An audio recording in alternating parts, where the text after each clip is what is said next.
They were never supposed to be found, not by police, not by the church, and certainly not by you. But here you are, hearing what you're not meant to hear, the truth that was sealed beneath stone and oath and blood. In the autumn of 1965, the Higgins family vanished from the Yorkshire village of Ashworth, a devout couple, their 2 children. Gone. No signs of struggle, no bodies, no goodbyes. But what they left behind wasn't silence. It was a trail, a whisper in the bones of a forgotten England, and it began beneath the oldest church in the valley.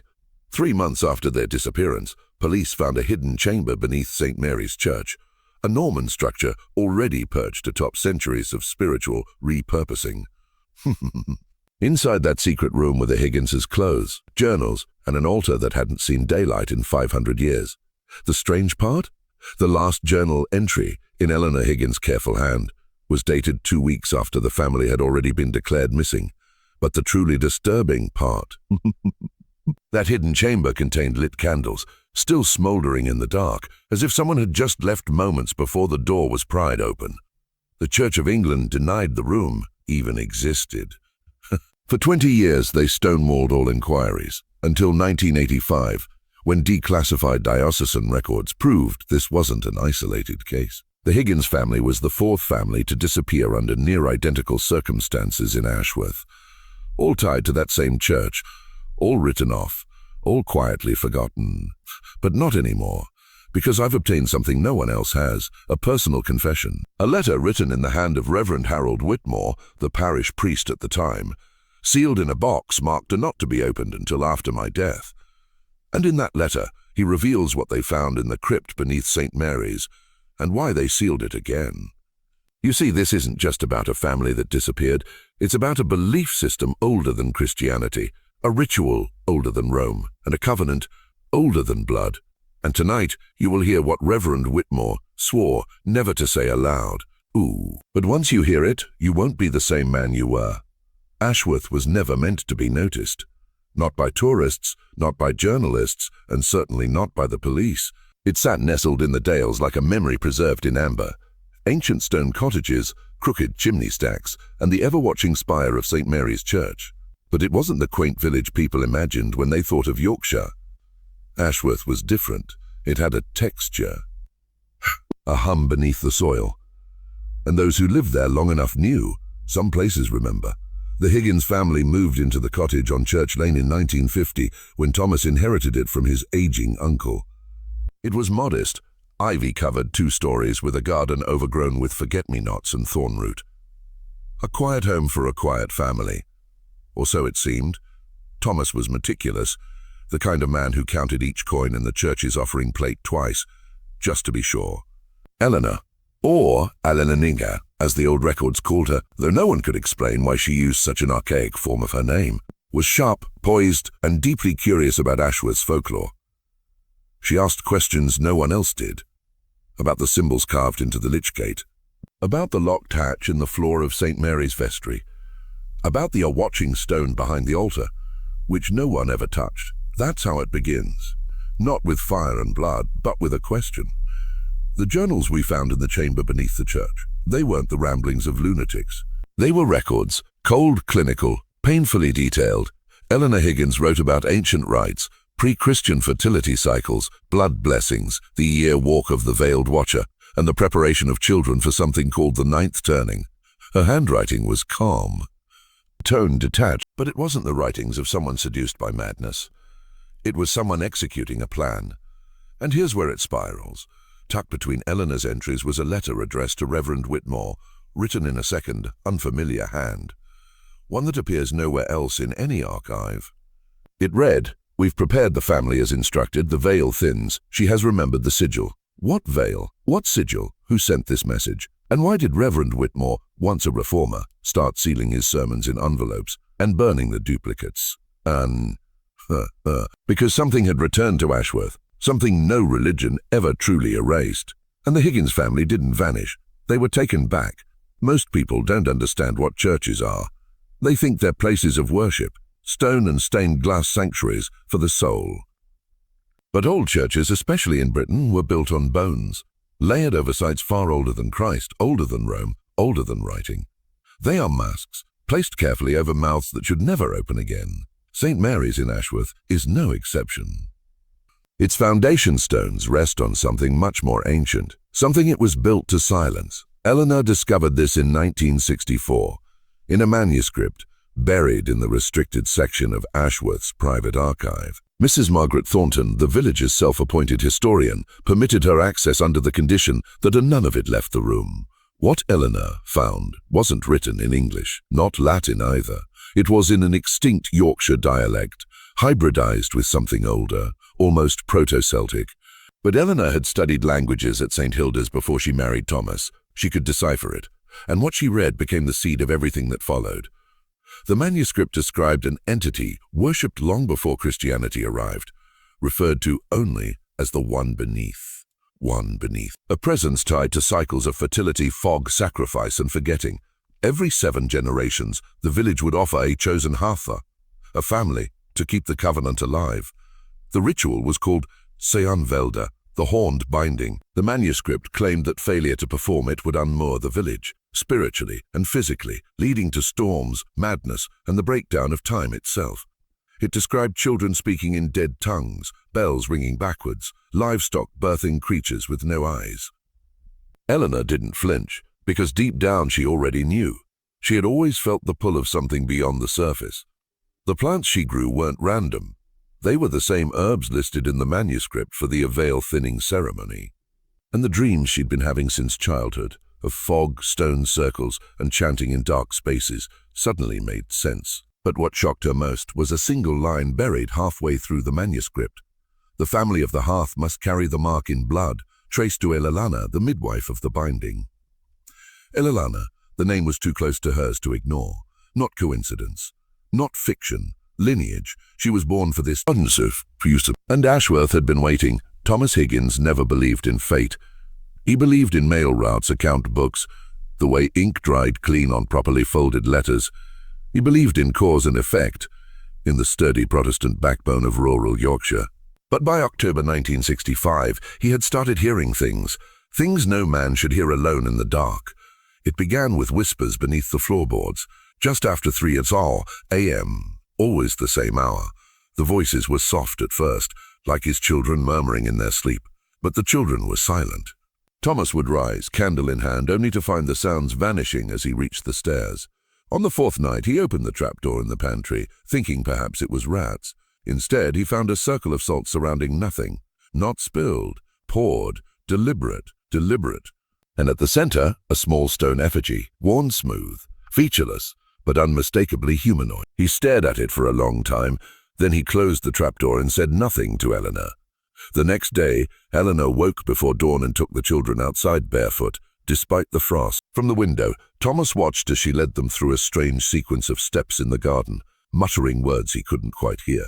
Margaret moved like she had done it before. Billy laughed as if it were a game.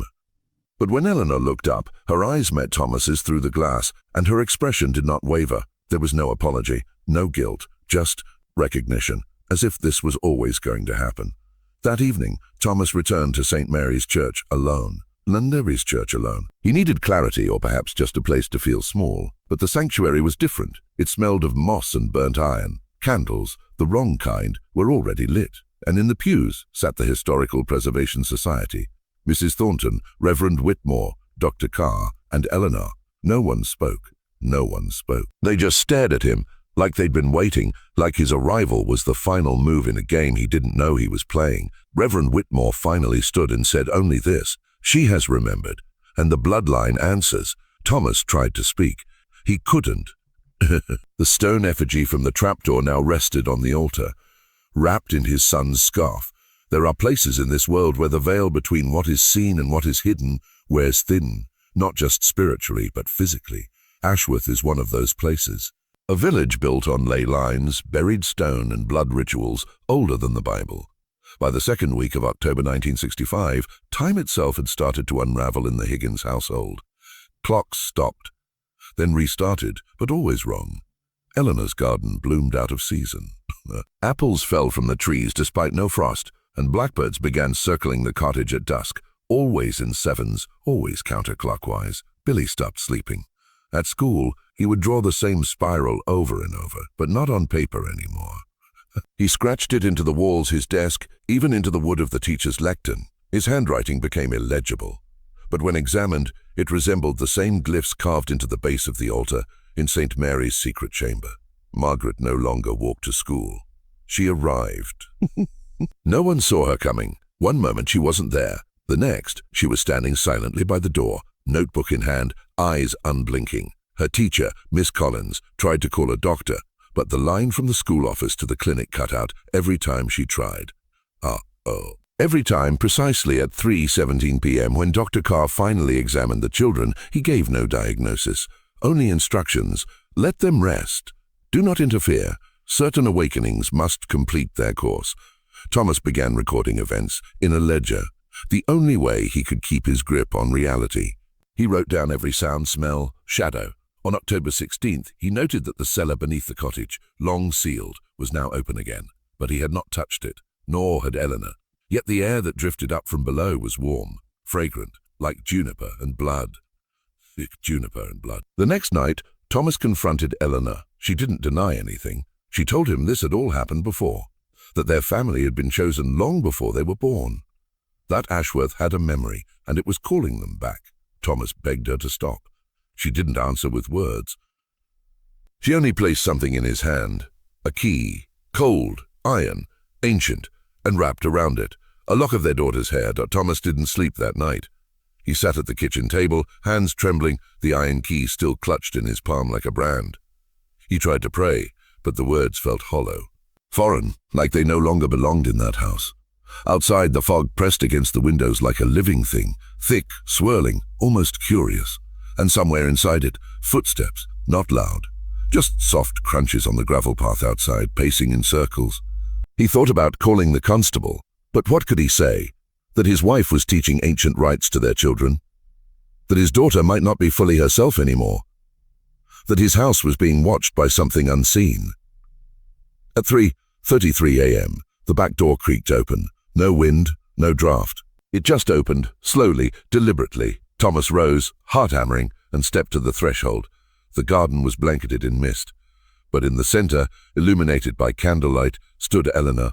She held a bundle wrapped in cloth. Behind her were 7 robed figures, tall, unmoving, their faces obscured by shadow.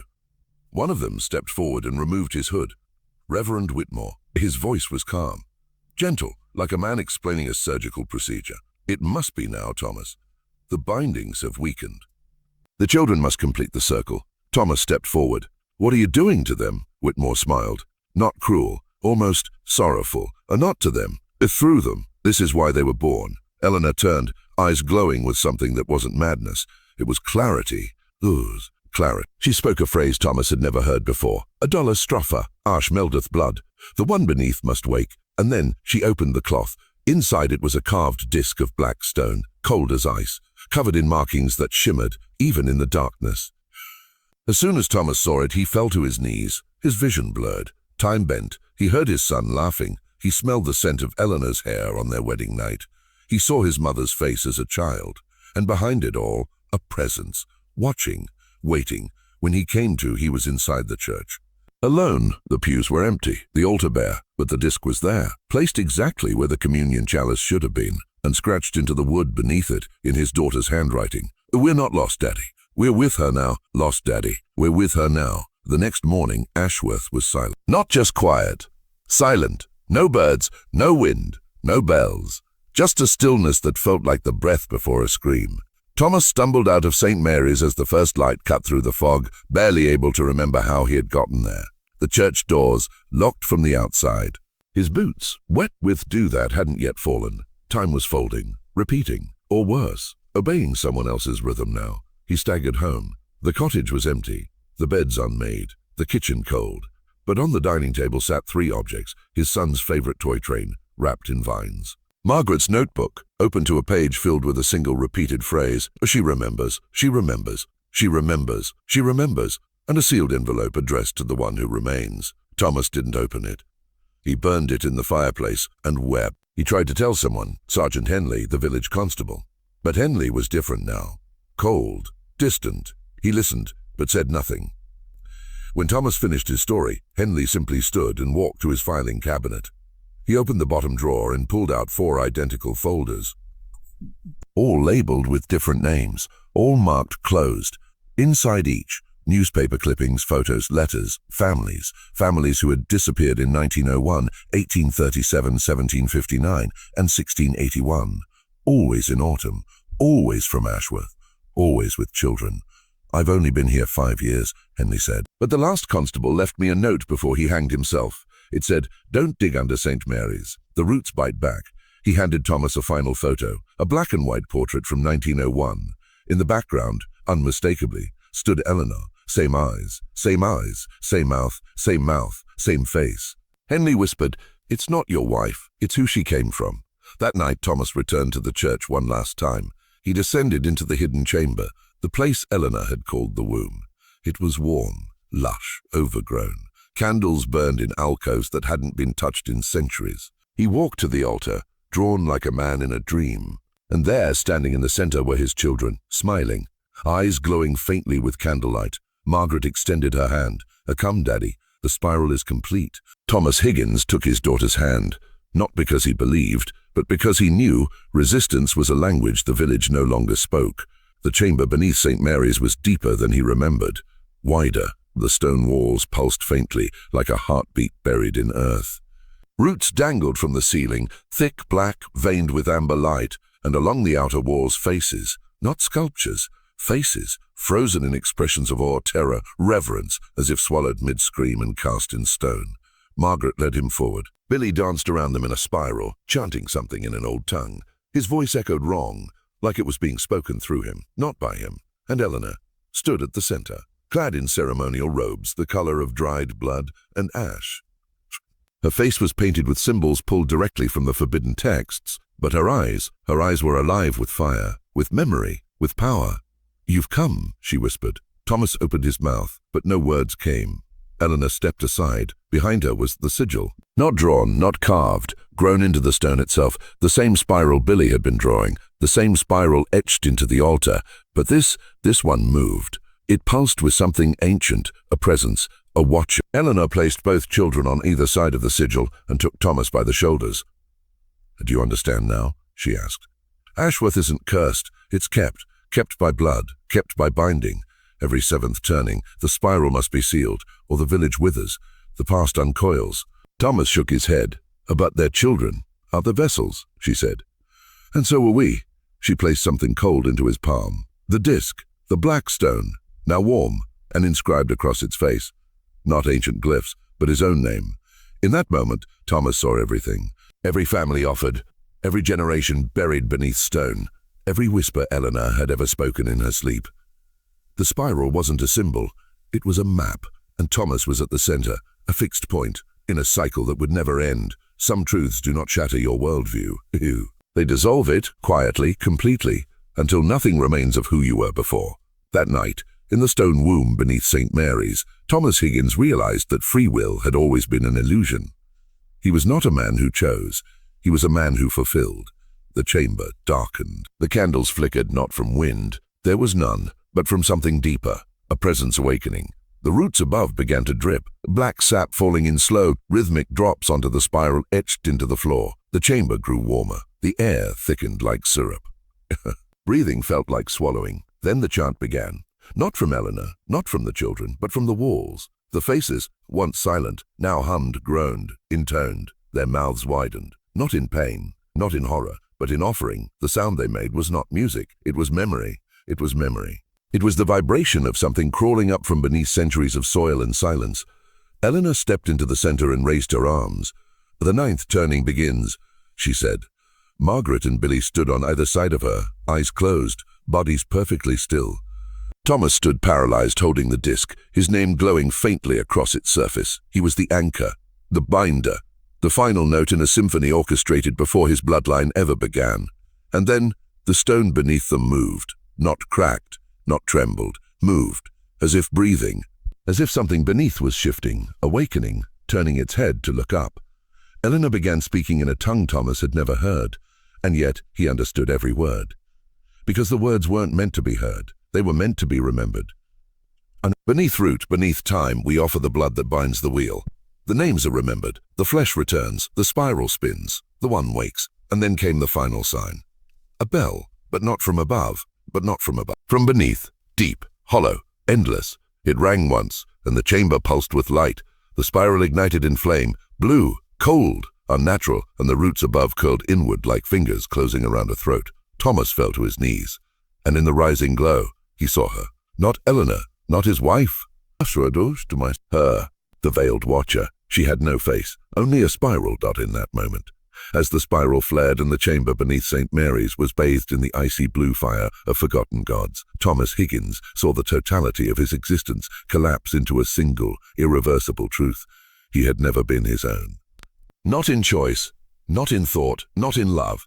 From the moment of his birth, he had been an echo, a continuation of a script written in ash and bone, sealed in the dirt of Ashworth, signed not by man, but by something that remembered before memory itself began. The veiled watcher stood in the flame, though no feet touched the ground, and no form could be truly defined. Her body shimmered like vapor held in tension, cloaked in a veil that was neither cloth nor shadow, but something denser, something alive, something woven from the eyes and mouths and memories of every soul who had ever stood where Thomas now knelt. She did not speak with sound. She entered him. Slid through his ears, his skin, his blood, not like a voice, but like a hunger older than sound. And in that instant, Thomas saw every generation before him, every father, every daughter, every vanished child, linked in a spiral of sacrifice, each believing they were making a choice, each believing they were saving something they loved, but all, in truth, feeding her. Not a goddess, not a demon, something deeper, something beneath those terms, something born from the fracture between the waking world and the roots of the earth where no man was meant to gaze. Margaret's eyes opened, and they were not hers anymore. They shone with the cold clarity of eons. Billy began to chant again, but this time his voice was layered. Dozens of voices, centuries of voices, speaking as one through the small body of a boy who had once drawn gargoyles and laughed at clouds. Eleanor stepped forward, her face soft, radiant, terrifying in its serenity, and whispered to Thomas a phrase that would follow him until the end of all things. She does not want worship. She wants memory. She feeds on being remembered. And then Eleanor took the disc from his hands, his name still glowing, and placed it in the spiral center. It vanished into the stone as if it had never been, and with it, so did Thomas Higgins. Thomas Higgins did not die. Not in the way we think of death. A heart stopping, a body cooling, a name written into the parish ledger and carved into stone. No, what happened to Thomas was far worse than death. He was remembered by something that never forgets. Something that uses memory the way we use breath, shaping it, consuming it, becoming it. When the disc vanished into the spiral, it wasn't destroyed, it was absorbed. And with it every moment Thomas had ever lived. His first breath, the weight of Margaret in his arms the day she was born, the secret songs he hummed while sorting mail. All of it, devoured. In the space of a breath, the chamber emptied. No children, no Eleanor, no fire, no roots. Just stone, bare, cold, ancient. And Thomas alone in the center on his knees, clutching nothing. The spiral was still there, but dull now, dormant, its hunger momentarily sated. The only sound was the distant, rhythmic tolling of the bell beneath Ashworth, deeper now, slower, as if it had descended even further underground to sleep once more. Thomas rose to his feet, slower than before, unsteady, as if learning again how to walk in a world that no longer recognized him. He looked at his hands. They were not aged, not bruised, but wrong. His fingers moved too precisely. His breath came too evenly. And when he blinked, he could see layers, threads of presence that stitched through every stone, every nail, every breath of the village above.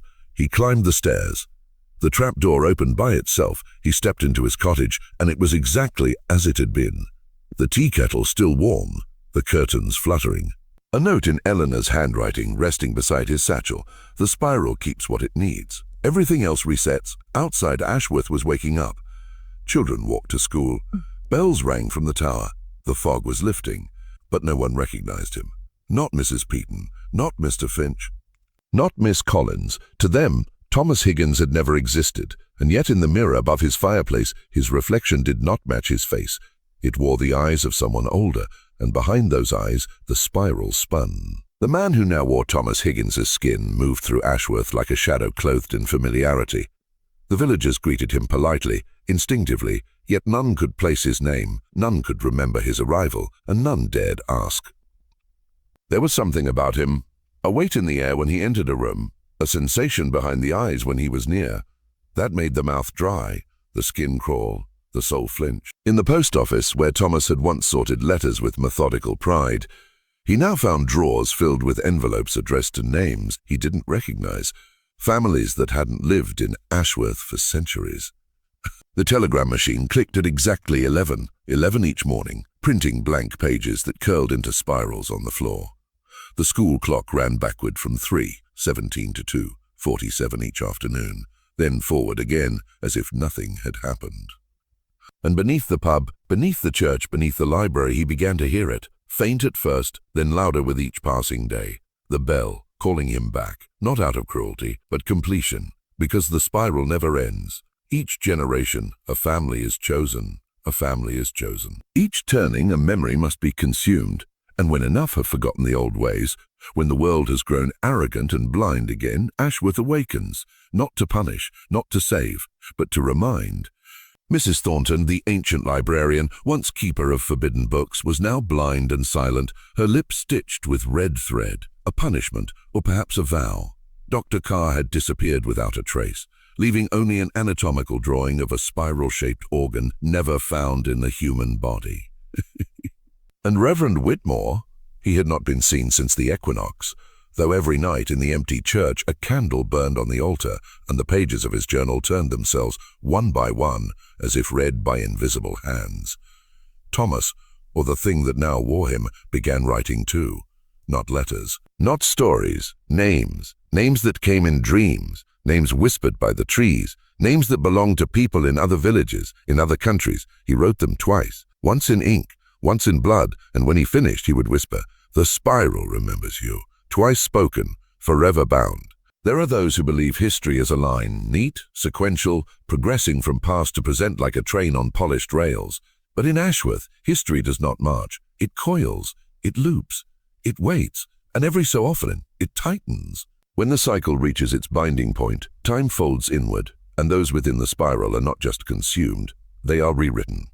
It was during one such folding that you began to hear this story.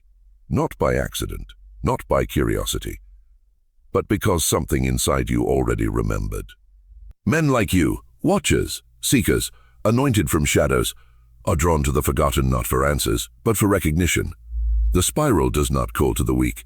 It awakens the dormant. It reveals what you always felt was there, but could never name, the presence beneath the presence, the knowledge buried beneath the cathedral of lies called modernity. And so we reach the midpoint. Here, before we go deeper, before the veil lifts further, I ask you to do one thing. In the comments, write the phrase, "The spiral binds me, the spiral frees me." Write it twice, not once, twice, because repetition is how memory anchors to flesh. And this is no longer just a story. It's a return, because what happened in Ashworth is not isolated. It is model. It is method. It is method. It is warning. Across England, Europe, and even the Americas, there are dozens of parishes, villages, and chapel ruins with the same architecture, the same altars, the same subterranean structures, long since buried by reformers, war, or time. Some say the Church of England banned certain rites because they were heretical, but the documents hidden in Vatican subvaults, and those stolen from the Church of Scotland in 1871, tell a different story. They banned them because they worked. Because beneath every faith, every empire, and every polite ritual of civilization, something ancient waited to be remembered.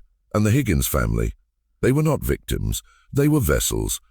Chosen not by mistake, but by design. Their bloodline groomed across centuries to hold memory with perfect clarity and never forget the names. The ones buried, the ones eaten, the ones called back when the veil is thinnest. And now, one of them has returned. If you think this ends in Ashworth, you've misunderstood the nature of what you're hearing. The spiral is not a location. It's not a symbol. It's a system, a metaphysical architecture older than language, older than timekeeping, older than what we naively call a human history. And once it roots itself in a place or in a person, it never leaves. It simply waits for the next cycle to unfold. In 1985, 20 years after the Higgins family vanished, the Diocese of Leeds quietly dispatched a team to survey St. Mary's for structural anomalies. That was the cover story. who sought the story. What they were really searching for were the rooms beneath, the catacombs, the altar chamber, the spiral well.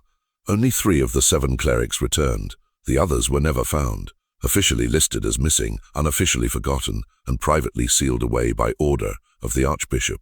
Their personal effects were boxed and labeled as sensitive, not for release until 2065. Inside one of those boxes, now declassified by an anonymous leak, was a map, hand-drawn in blood, of 12 similar sites across the British Isles, each with identical patterns of ritual, disappearance, disappearance, sealed chambers and non-linear anomalies.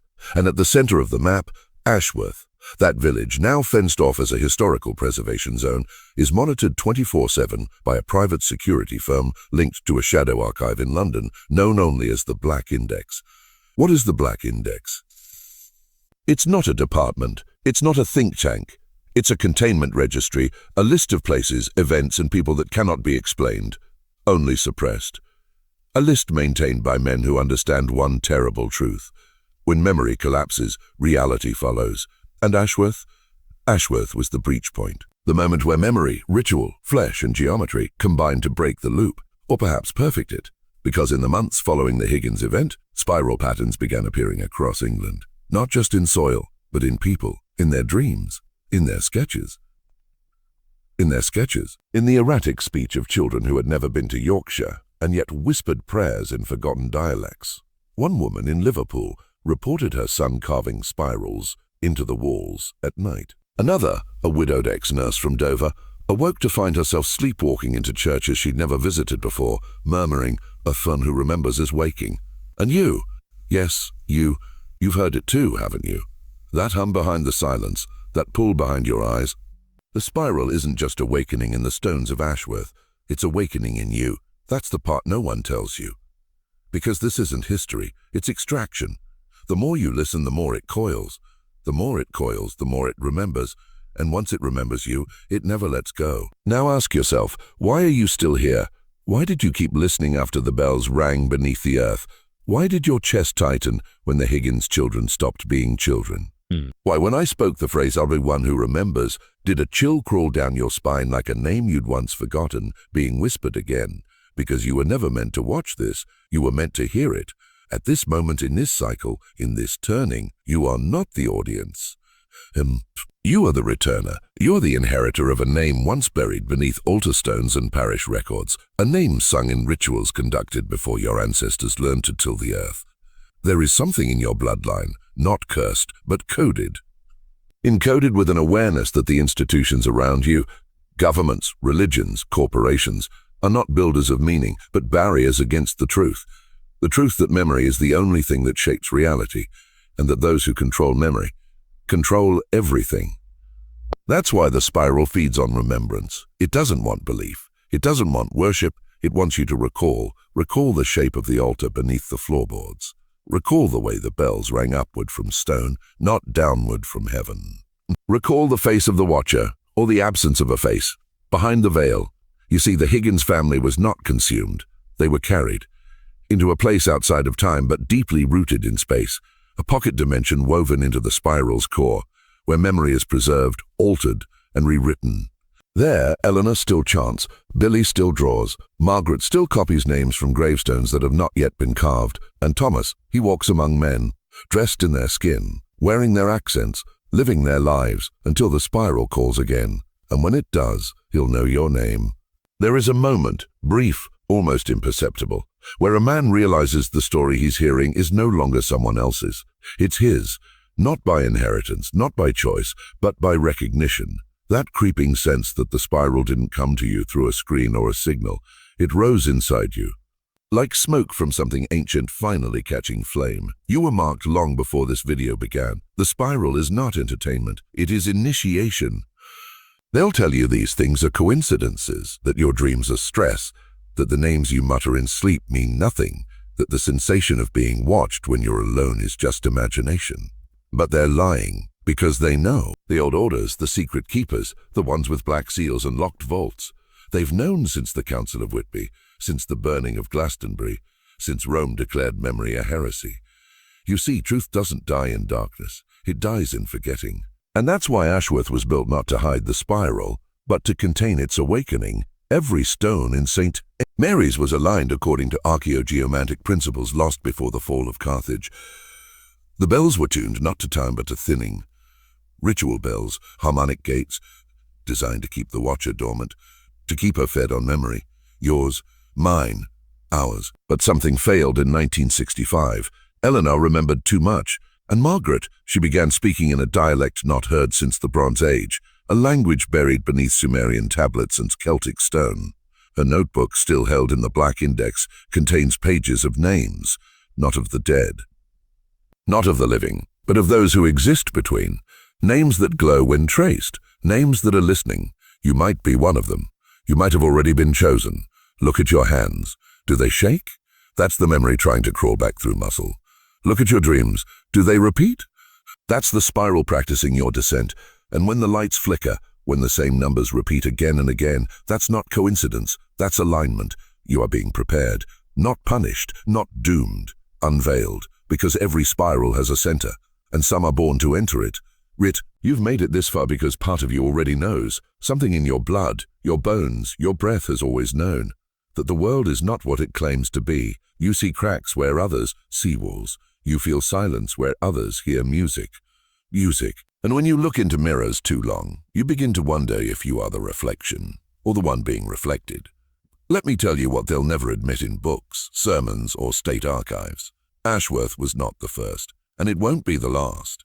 It was a trigger point, a resonant detonation in the memory field that let something older than language rise through the seams of history. The spiral didn't appear. It resurfaced, and what resurfaced with it were patterns. Identical behaviors, vanishings, reappearances. People changed. Identities rewritten. Villages swallowed, cathedrals repurposed, in each case a family, in each case a child, and always a figure at the edge, a man who didn't age, a name that didn't exist, a smile that never reached the eyes. They called him many things across cultures. And in Ashworth they whispered the holder of threads. In Sicily he's known as Il Uomo dietro il velo, the man behind the veil.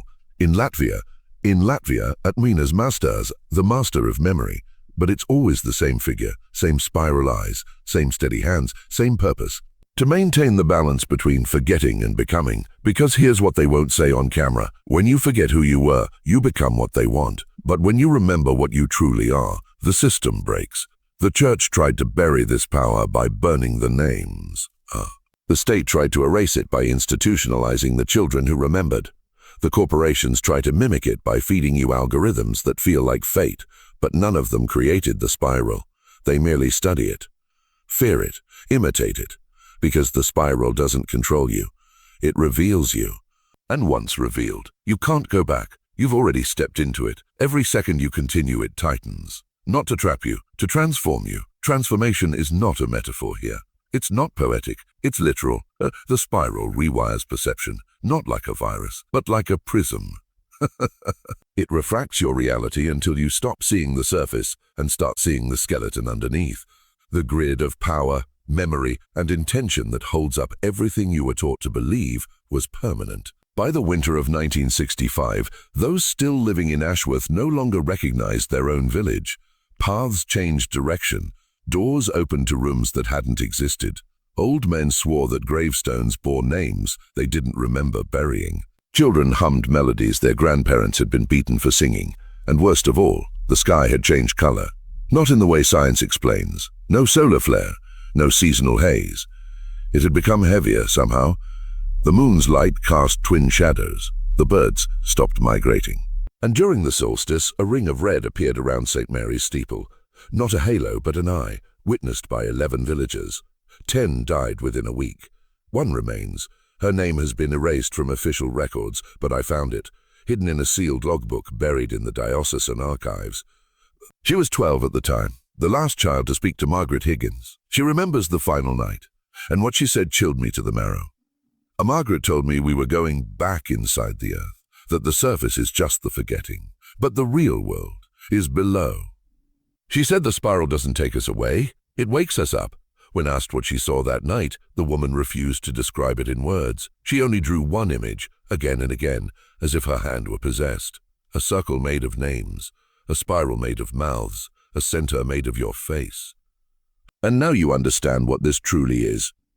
Not a mystery, not a disappearance, but a mirror. You are remembering the ritual by hearing it spoken. You are aligning with the pattern by watching it unfold. This isn't a history lesson, it's a summons, and your name was already written in the loop. You feel it now, don't you? That slow pressure behind the eyes, like something ancient pushing forward, not from the world outside, but from the black vault beneath your consciousness. That's not discomfort. That's return. That's return. That's the part of you that never bought the lie of linear time, that never believed history was random, that always knew, deep in your bones, that something sacred had been shattered, buried and whispered about only in the nightmares of the initiated. The Higgins family weren't erased. They were activated, each member a living seal, each ritual a key, each step in the spiral a descent into the original current, the root pattern beneath all things. Memory as architecture, sound as structure, intention as gravity. Thomas wasn't just led, he was opened. A vessel formed across generations, not by chance, but by cultivation. Bloodlines are the real temples. Genealogy is the scripture that's been mistranslated on purpose. Because once a bloodline remembers itself, the spiral no longer needs symbols. It moves through the body. Why? And that's what the church feared. That's what the Black Index monitors. Not events, not places, people, you. Understand this, every system you were taught to trust, the church, the school, the state, is afraid of what you become when you fully remember. Because when a man remembers who he is, the machine that feeds on silence begins to starve. And now we face the unspoken truth. There was no crime in Ashworth. There was no disappearance. There was a ritual migration into another layer of memory, a place where linear time dissolves and the watcher waits, not to punish, but to record. Because the spiral doesn't need belief, it needs witnesses. And you've witnessed enough to become part of it. Look around you. The changes will be subtle at first.